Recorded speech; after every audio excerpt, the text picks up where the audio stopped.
Hi, on the show this week, my reading for the month of June. Hi, welcome back. I think I'm going to go back to my fortnightly format because this once a week thing it's all very well, but it's rather time consuming and I'm getting rather busy. I've got all sorts of plans for summer. There's going to be a German language version of Tea and Tarot, which will put a cat among the pigeons, won't it? With my partner and some friends, we're doing a project in a gallery in Potsdamer Straße down the road. We're curating some art exhibitions and some live events, and we're making a soap opera and doing all sorts of things. And there's going to be a special edition of Tea and Tarot made in that gallery during that project. So whether that's in German or not, I haven't decided. There might be one in German and one in English. But anyway, that's going to be fun. Today I'm going to be doing one of my hands-only videos because they're easier to edit and take a bit less time. But I'm going to do my best to pick up some ideas about what might be on the way for June of 2021.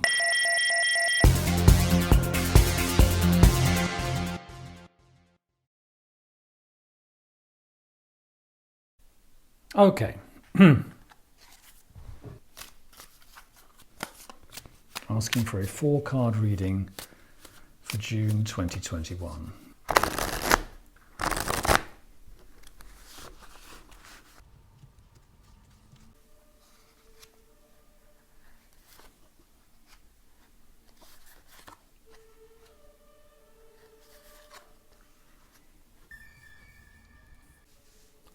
So, looking at these very lovely international icon tarot cards here.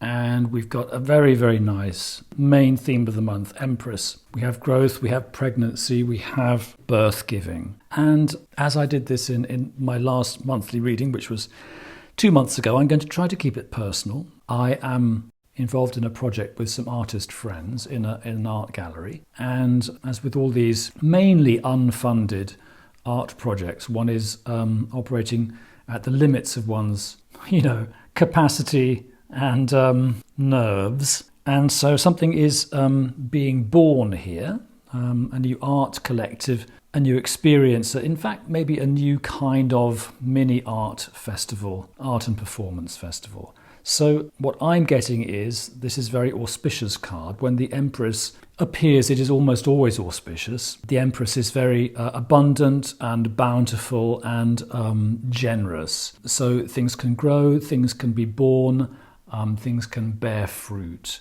Flowing water, wheat, harvest, and also pleasure. The sign of Venus here on the shield.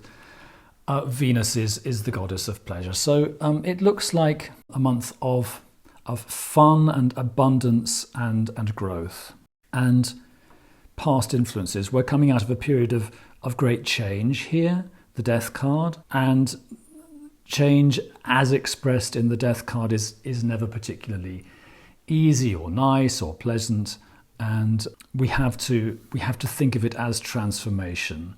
We have to think of it as forward movement, otherwise we go crazy. So the world has changed. We are coming out of that period of painful change and transformation, and there are some things that maybe we can't go back to. There are some things that have been lost.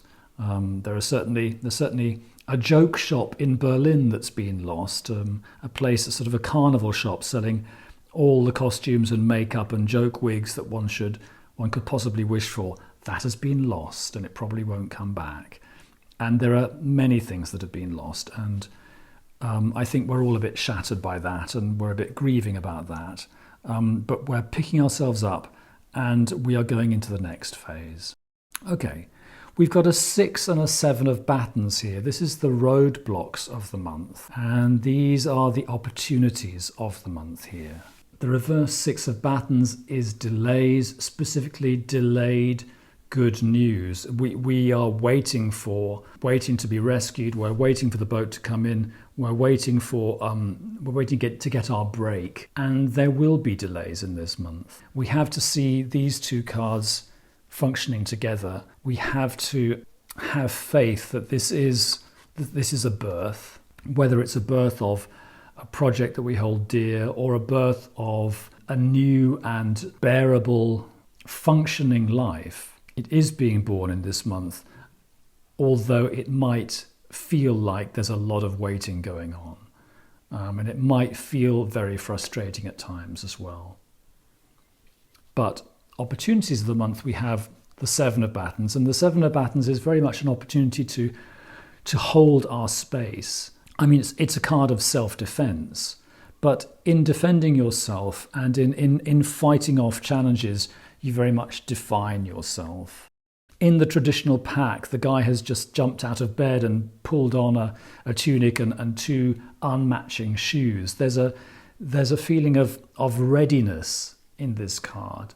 And so I think the message here is to be super ready and to be well prepared and to be, as much as possible, to be psyched up and full of energy and to be wakeful and alert in this month, and look out for opportunities to defend one's space, look out for opportunities to assert oneself and push forward with one's projects and be engaged in the challenges of life.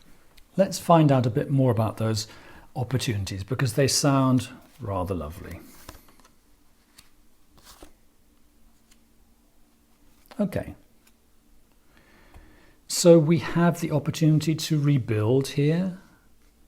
We have Ten of Pentacles, very much about structure, very much about a home, a structure, a castle, somewhere safe and secure that is built. And we have a reversed Hanged Man. And I'm going to interpret that as a reversal of a reversal. The Hanged Man's world is upside down, and we have the reversed Hanged Man. And what I'm getting is a gradual return of the world to its rightful way up. So gentle cards, gentle optimistic cards for the month of June there. You have been watching Robert Farrah's Tea and Tarot, coming to you from Berlin, Neukölln. I'll be back in 2 weeks with more of this stuff. Bye.